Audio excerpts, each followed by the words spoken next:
Jangan lupa untuk subscribe dan nyalakan lonceng notifikasinya.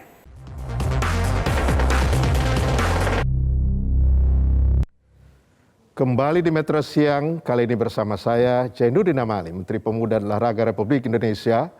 Berikut sejumlah berita olahraga yang akan kami sajikan dalam Sport Corner.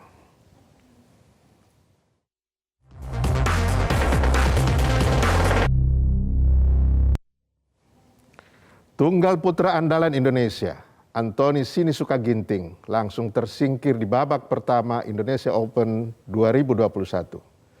Sementara itu, ganda putra senior Muhammad Aksan Hendra Setiawan juga kandas di 32 besar, usai takluk dari juara Indonesia Masters.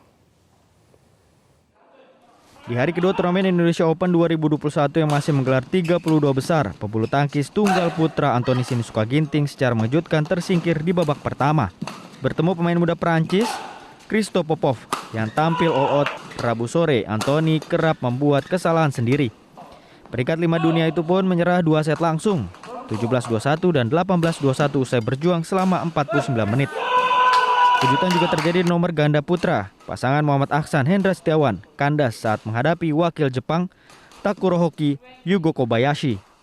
Kalah pada pertemuan sebelumnya di ajang Indonesia Master, unggulan kedua itu sempat memberikan perlawanan sengit.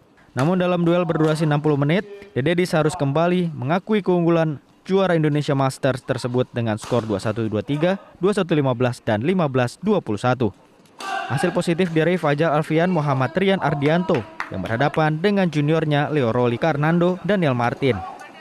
Bersaing ketat sejak awal, Fajarian merebut set pertama 21-17. Pada set kedua, ranking 8 dunia itu kembali ditekan kompatriotnya yang menang pada pertemuan pertama di Thailand Open Januari lalu. Pasangan Fajri akhirnya berhasil revanche berkat kemenangan 22-20 dan akan kembali bertemu sesama wakil Indonesia Muhammad Sohibul Fikri Bagas Maulana di 16 besar. Sementara itu, tunggal putra Jonathan Christie juga menyusul ke babak kedua usai menang atas Darren Liu. Lebih unggul dalam 3 pertemuan sebelumnya, Jojo masih terlalu tangguh bagi wakil Malaysia itu. Dalam waktu 35 menit, unggulan ke-6 itu sukses mengemas kemenangan straight set dengan skor 21-14 dan 21-15. Dari Nusa Dua Bali, Olivia Marbun, Ayudiana Alfiana, Metro TV. Sebanyak 14 wakil merah putih melanjutkan perjuangan mereka di 16 besar turnamen Indonesia Open hari ini. Untuk informasi terkini, kita sudah tersambung dengan reporter Metro TV Olivia Marbun langsung dari Nusa Dua Bali. Halo, Olive. Halo, selamat siang dari Bali untuk Bapak Amali. Ya, Olive, bagaimana pertandingan hari ini? Iya, Pak Amli dan juga pemirsa, Indonesia diperkuat 14 wakilnya hari ini di babak 16 besar Indonesia Open.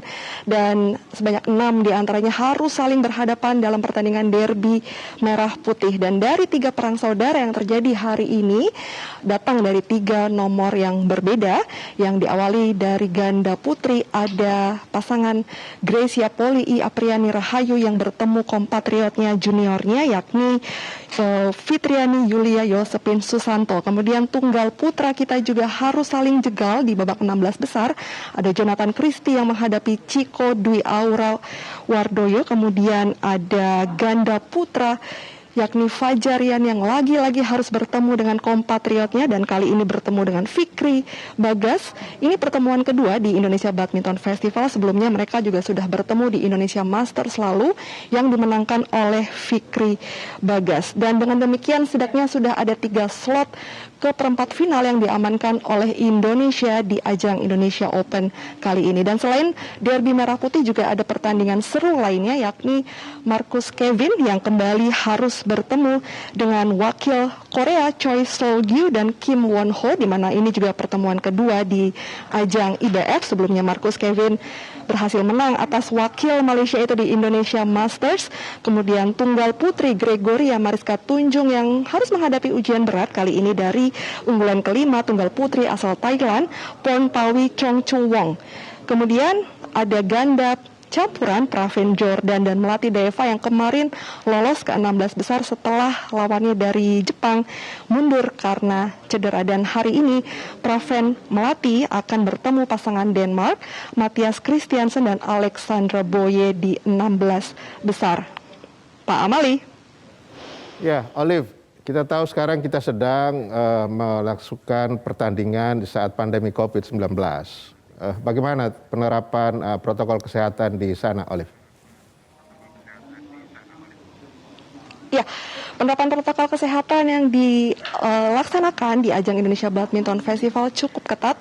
Ini adalah event internasional pertama yang digelar di masa pandemi di tanah air dan seluruh peserta berada di dalam bubble. Ada sekitar 256 atlet dan totalnya ada 667 orang yang terlibat di sini, juga dari banyak negara yang terlibat sehingga memang harus berada di dalam area gelembung atau bubble selama kurang lebih 1 bulan.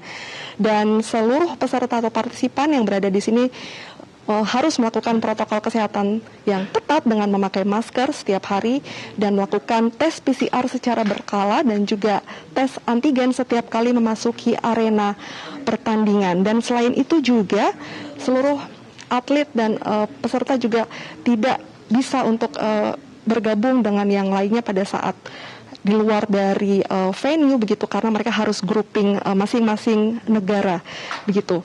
Dan sejumlah akses di sini juga mulai dibatasi karena pada saat pertandingan memang ada tamu VIP juga yang bisa masuk dan mereka berada di jalur yang berbeda dengan seluruh partisipan yang ada di hotel, yakni ada red zone dan juga green zone. Kembali ke Anda, Pak Amali di studio. Olive, bagaimana hasil pertandingan sejauh ini? Ya, pada saat ini sedang ada 2 pertandingan yang digelar dari wakil Indonesia, Pak Amali. Yang pertama sedang berlangsung adalah Gracia Polii Apriani Rahayu yang menghadapi Fitriani Yulia. Ada bertanding di court 2 tadi pada pukul 11 siang waktu Indonesia Barat dengan skor sementara 21-10 untuk Gracia Apriani. Kemudian di court yang pertama juga ada pertandingan dari ganda putri kita, yakni Febriana Amalia yang menghadapi pasangan Malaysia Perlitan Tinah Muralitaran, dan skor sementara untuk ganda putri kita Febriana Amalia tertinggal 14-21 di set pertama. Kembali ke Anda, Pak Zainuddin Amali di studio. Terima kasih Olivia Marbun laporannya. Kita kembali ke berita selanjutnya. Timnas Indonesia akan melawan Myanmar dalam laga uji coba yang berlangsung di Stadion Gloria Sport Arena, Turki, Kamis malam. Uji coba dilakukan guna mempersiapkan Timnas Garuda tampil gemilang pada gelaran Piala AFF 2020 di Singapura. Usai menuai kekalahan saat menghadapi Timnas Afghanistan pada laga uji coba perdana di Turki, Timnas Indonesia kini bersiap menghadapi Myanmar dalam laga uji coba kedua sebelum bertarung di gelaran Piala AFF 2020 awal Desember mendatang. Meminimalisir kesalahan mendasar, khususnya saat melawan Afghanistan, jadi bahan evaluasi pelatih Timnas Indonesia Shin Tae-yong menatap laga kontra Myanmar. Catatan mentereng, Timnas Garuda dengan meraih 7 kemenangan dari 14 kali pertemuan saat bersua Myanmar akan diteruskan guna menumbuhkan rasa percaya diri Evan Dimas dan para koleganya. 이게 몸이 안 좋았던 컨디션 안 좋았던 게 좀 있었던 것 같고 다음 경기 미얀마 경기는 훨씬 더 우리가 좋은 모습을 보여야 된다 그런 생각하고 있다고. Ya, demikian Sport Corner edisi mendadak dan saya kembali ke Egan. Ya, baik. Luar biasa sekali, pemirsa, baru saja kita saksikan bersama Menteri Pemuda dan Olahraga Republik Indonesia yang pada hari ini mendadak menjadi News Anchor Metro TV. Bagaimana Pak Amali rasanya menjadi News Anchor Metro TV pada siang hari ini? Ya, kayaknya lebih lebih gampang jadi menteri daripada lebih. Tapi nggak kapok kan Pak Amali ya? Enggak. Untuk Metro TV sih Diundang kapan saja, oke. Iya. Tapi siap. ini baru pertama kali Pak Amali mencoba merasakan menjadi news anchor. Iya, ini pertama sekali. Pertama kali ya? Pertama kali saya menjadi presenter dadakan dan Oke. saya menikmati kelihatannya. Menikmati. Nah. Bagian yang paling sulitnya yang mana Pak Amali? Karena kalau saya perhatikan tadi, untuk seseorang yang baru pertama kali membaca berita, Pak Amali lumayan, artikulasinya juga jelas Pak Amali. Ada latihan dulu ya Pak Amali ya? Enggak, Egan. Ini mungkin karena berita olahraga dan itu kerjaan saya sehari-hari. Oke. Jadi saya sudah tahu dan cerita tentang bulu tangkis, kemudian timnas yang sedang ada di Turki ya, sedang uji coba. Iya. Sehingga begitu diminta untuk menyampaikan berita tentang bulu tangkis yang ada di Bali dan kemudian timnas yang di Turki, saya tidak terlalu asing dengan cerita itu. Oke. Persiapannya sejauh ini seperti apa nih Pak Amali, dukungan kita terhadap atlet kita yang saat ini sedang bertanding Indonesia Open dan juga Piala AFF ya di awal Desember ya Pak Amali ya? Bagaimana Pak Amali? Ya, saya kira ini dua cabang yang menjadi kegemaran masyarakat Indonesia ya. Cabang olahraga bulu tangkis dan sepak bola. Walaupun sekarang ini penonton tidak bisa menyaksikan langsung di Bali ya karena sedang COVID.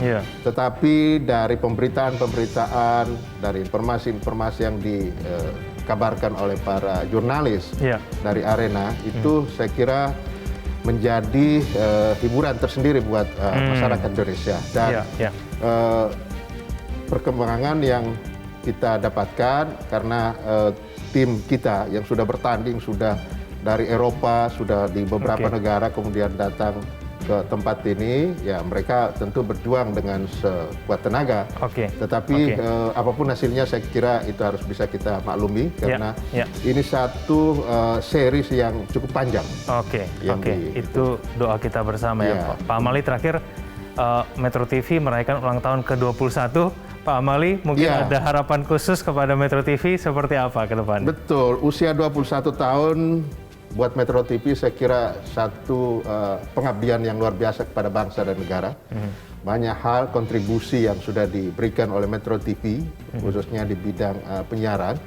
Nah, saya berharap ke depannya Metro TV tetap konsisten dengan menyampaikan berita-berita yang aktual, berita-berita yang dibutuhkan oleh masyarakat. Dan saya juga berharap Metro TV selalu menyampaikan hal-hal yang membuat masyarakat kita optimis.